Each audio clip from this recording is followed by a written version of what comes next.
hello, and thank you for joining us. Chances are you're either a friend or a family member or a massive nerd much like myself.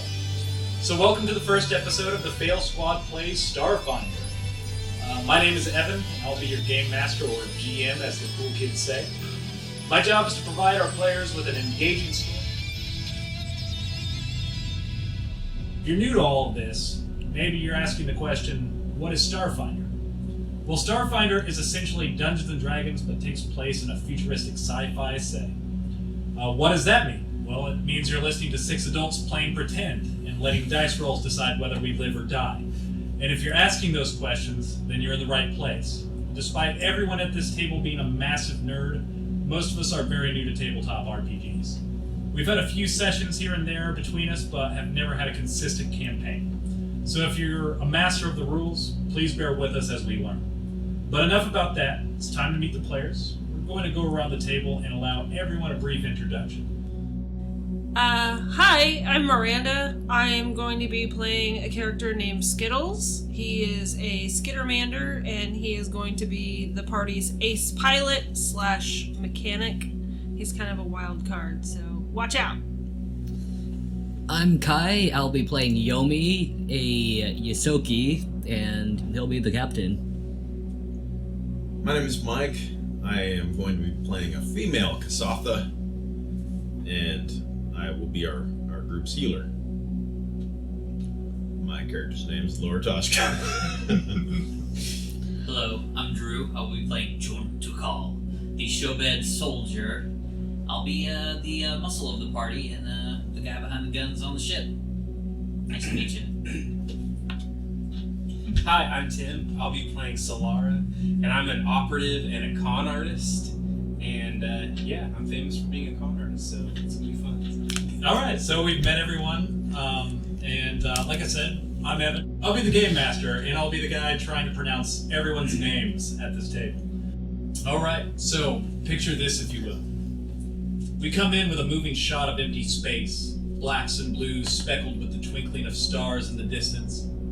A small ship streaks by silently, trailing blue light behind its way. A quick cut to its interior dash, blue, green, and orange lights of the ship's instruments reflecting off of the impossibly thick but clear glass separating its passenger from the cold vacuum of space. We catch a brief reflection. The elongated head and gray flesh of a Kasathan slowly comes into focus. The camera slowly pans towards her. She's a little older and is wearing a long black robe that covers her from her mouth, as Kasathans so often do, on down. A furrowed brow marks her face as she turns the page of an old leather-bound book. On the page is a diagram of Vesk anatomy.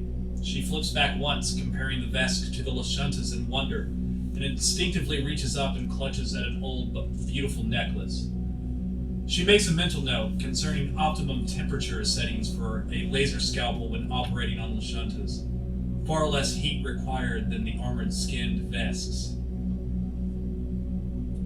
Mike, why don't you let us know what actor you've chosen to portray this character? James Spader. James Spader. Aren't you female? We're lucky to have Female James. female James Spader. But on top of that, we have amazing CGI work to do. Anyways, there's a crackle. There's a crackle in the inboard comms unit. She calmly looks up and closes the book. This is a routine she's become all too familiar with. 3 pings echo into the cramped cockpit. She waits. No further response.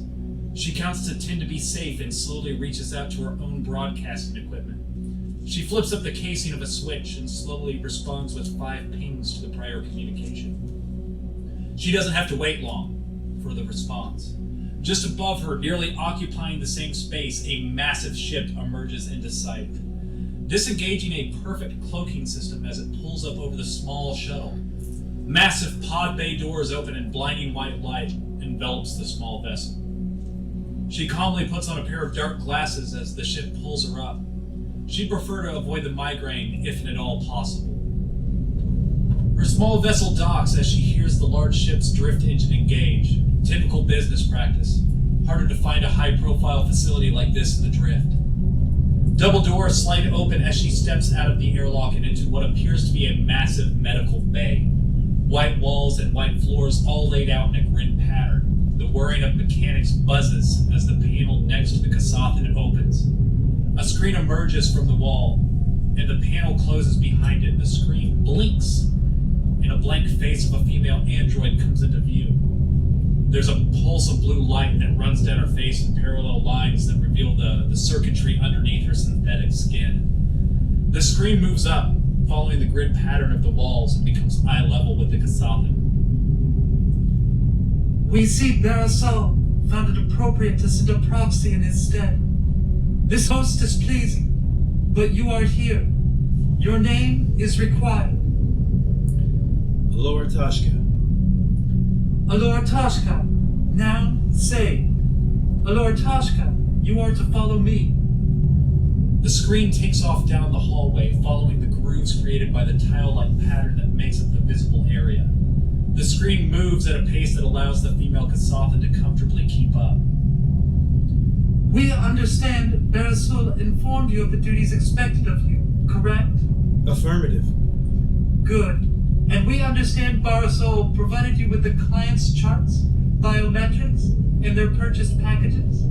He did. Good. You will be shown your living quarters first, and then to your operating room. Since this is your first time with us, please understand this is an unmanned facility to ensure absolute discretion. All patients here are willing, high-profile clientele. Should you botch an operation, you will have far greater consequences than docked pay.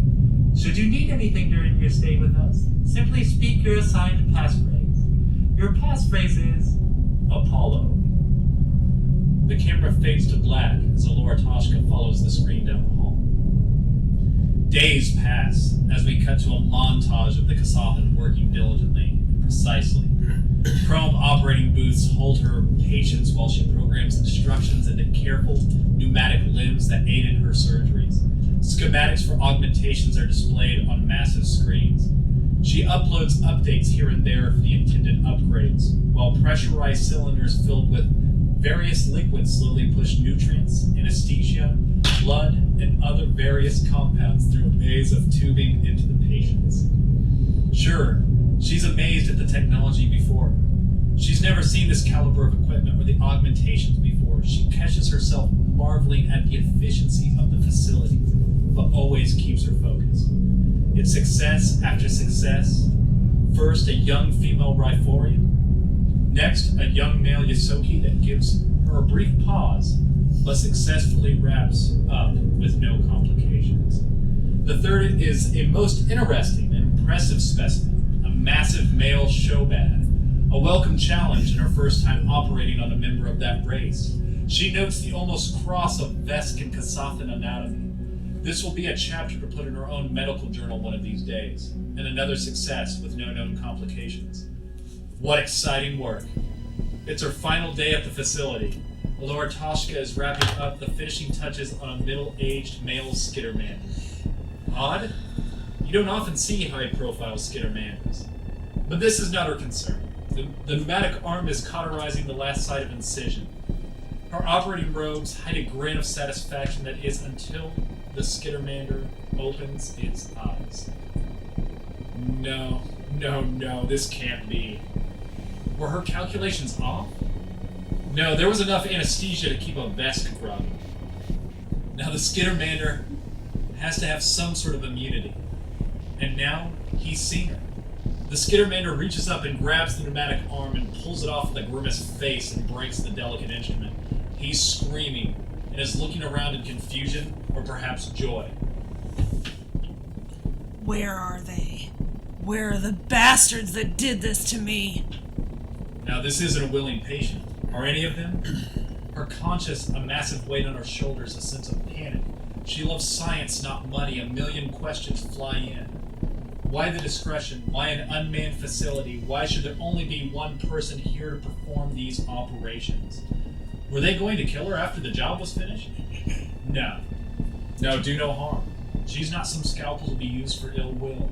She reaches over to the master control for the operating booths and pushes calculated doses of norepinephrine into her patients. An alarm sounds, a panel opens, and the screen reappears. You should not have done that, Alora Toshka. The Skittermander is a blue naked blur. 4 laser scalpels glow in each hand. That's 4 total, baby. Small gray frames seem to be materializing out of the thin air, attempting to converge on the Kasathan. The Skittermander is quicker, leaping from table to table and slicing at the alien lifeforms assigned to damage control. Reality is coming in flashes, blinding white lights and a sense of panic. The pungent smell of chemicals burn the nostrils. You find yourself struggling to hold onto consciousness as cognitive ability slowly returns to your numb limbs.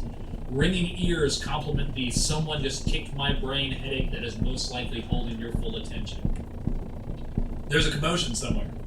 Hard to place the direction, get your bearings. However, if one could describe that commotion, it would sound like a rabid Skittermander slaughtering a patroon of poorly trained children. Not a spectacular sound, but lucky for you, it sounds like the Skittermander is winning. More flashes, chrome instruments, strange specimen jars, and countertops reflect that blinding white light in every direction as the Skittermanders continues their onslaught against the gray children. There's a sound of maniacal cackling in the distance, coupled with the sound of the deafening crack of fully automatic weaponry. Someone dropped their gun. A blue tornado seems to have found it. The room is spinning as your brain begins to wake up, and you notice a Kasathan female standing before you. She's shouting at you, seemingly miles away, underwater, in a wind tunnel in the middle of a snowstorm, and it's hard to pick one as you try to shake off the feeling you've been microwaved. It's even harder to discern considering the racket behind her. Every one of you are standing in a vertical operating booth, chrome tubes layered in surgical lamps. Some of you may catch a reflection of yourself, somehow different. The Skittermander sidesteps a charging gray child with what appears to be a stun baton, and pushes its head hard into the wall. Black ink sprays out, leaving a Rorschach on the wall as it collapses motionless. The Skittermander is smiling a toothy grin. The Kasathan looks over her shoulder in concern. Now nerve endings are firing now. Your strength is finally returning as you find your legs. It's time to move. Move! Searing pain as you take your first steps forward as long hook needles are attempting to hold you back as they are pulled from your neck, your back, and your extremities. Good news though, your headache seems a little less severe. Some of you may find yourselves screaming, crying out, or both. Some of you have been through worse before. But as you pull yourselves forward and out of the operating booths, it's the first time you realize that you are not the only one that has found themselves in this precarious situation. Flashing white lights, someone replaced your spinal column with a white hot poker and performed a blood transfusion with battery acid and a hint of lemon. It's hard to tell if this is happening as your grip on reality is fading. Consciousness is waning again and warm, welcoming darkness is washing over you. Is this a memory? Is it a dream? If so, why does it hurt so fucking bad? A thick white cloud of gas begins to rush into the room, pumped in through the air vents, and everything fades to black. Now imagine, if you will, the camera fades in as it slowly makes its way through the underbrush of foreign wetlands. There is a sickly mustard yellow tint on everything. Vibrant moss and fungus cover small, gnarled trees that creep up from the many pools of dark water. Strange insects and frog-like creatures buzz and screech as they move about. Clouds of pollen settle in the air, hovering over smooth, once polished ruins of what could have been an ancient civilization, now cloaked in overgrowth. Wrecks and rust of 1,000 cultures lines the scape, making the swampy marshland resemble a ship graveyard, or dumping ground for every known or unknown society. Everything at varying states of decay. The camera starts to make its way upwards and outwards, leaving the lowlands and clearing the low yet dense canopy, and their ruins and wreckage rising above all the vegetation. The horizon line is engulfed by a sea-green ocean, volcanic rock with yellow streaks just from the surface of the water. Rusty girders and wreckage piled against the rock resemble giant wicked nests. A deafening crack splits the air as the ship enters the atmosphere. The air around it seemingly on fire as it screams towards the ocean. More obnoxious, flashing lights. Red and seemingly dancing to the beat of some siren. And apparently, someone thought it would be funny to strap you to the world's largest pneumatic paint shaker. Shanker? Shaker. That's what I meant. I'm gonna shank me some paint right now.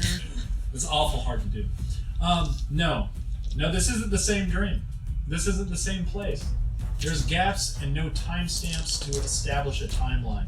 And right now, there's no time to think about it. The lights aren't dancing, and this isn't a paint shaker. Whether you're a seasoned expert in space travel or this is your first time, it doesn't take a rocket scientist to figure out you're in a ship, and that ship has entered the atmosphere of some heavenly body. And the lights and sirens seem to be indicating that your trajectory is not ideal for a smooth landing. Alright, so we cut to the skidder man, already in the pilot seat. They're struggling at the helm, but the ship is not responding. Alright, so crew, the power core of your ship is not responding. The ship needs an engineer. Quickly now, you're dead if we can't get the ship's thrusters responding. Does anybody know computers? Come on, I need some help up here. I can't pilot this whole freaking thing by myself. Does anybody know anything about computers? I know some computer stuff. I know nothing. Jon Snow. Alright, so... I guess my character is to run over the computer. Okay, so Solara runs over to the computer. With that, go ahead and roll. So you move to the mainframe. You're going to have to get the systems up and running and divert power to the thrusters. Roll a check for me. Roll a die 20. 18. An 18. That definitely gets it moving. So real quick, just to give you some sort of idea, Tim, portraying Solara just now, rolled an engineering check. Now, they've got skills essentially associated with it depending on how they've built their character. Rolling a die 20 and then adding the bonus that the character has is how that task was completed. If they had rolled lower, chances are they would have failed, but Solara made that check. So, power has been restored. Good work. But you're not out of this yet. Pilot, it's your turn now. Ooh, Get gosh. that nose up and even her out. I need a piloting check. We got the thrusters working, but we're not out of this yet. I got a 19. That'll do. That'll play. So the nose of the ship begins to even out, and the ship becomes parallel with the water, but you're still losing altitude and coming in hot. Something's still wrong with the ship. The skittermander is yelling out, numerous hazards are in sight, and the ship shudders violently, indicating a direct impact. This ship needs a science officer. Get the ship's scanning system up and running. We need a clear path to navigate these hazards. I need a science officer.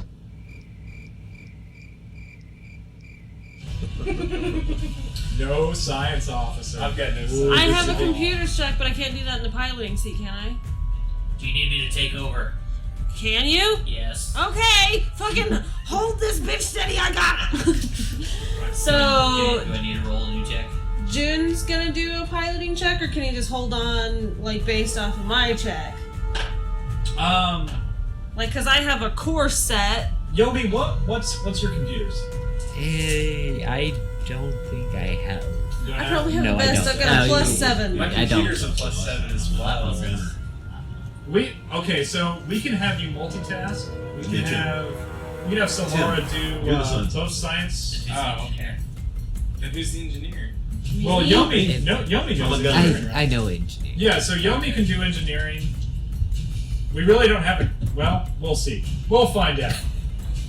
But let's go ahead and have Solara roll the science officer check. I can see those two consoles being very close together. 12. 12 plus. 12. Oh, you really okay? That was with my plus. Yeah, I'll give it to you. So also something to keep in mind. We're brand new at this. I'm more focused on the story than I am trying to kill them in the first episode. So The DC's being perfect. yeah, we're gonna move on. So hazards are marked, but there's still too much in the way. Someone needs to clear a path. So can anyone man a gun? Does this bird have any weapons on it? Are you piloting over? I'm piloting. Well, so you make yourself, you make your way towards the gunner's hatch, into the forward gunner seat. and what you find there is a massive coil gun. Perfect. This should work just fine. All right, roll a check. That is a 16. 16. Swam, swam, swam, swam, swam. Swim, swam, swam! That'll play. With that being said, since everyone was able to make their checks, the Skittermander is able to navigate the rocks enough to prevent a total crash as the ship continues to fall in altitude, while the Showbad clears what he can with the coil gun. But the jutting wreckage is taking its toll. The ship's sensors keep screaming warnings as it detects impact after impact. But luck has it, land is finally in sight. Thrusters have stopped responding again. It's going to be close. Brace for impact.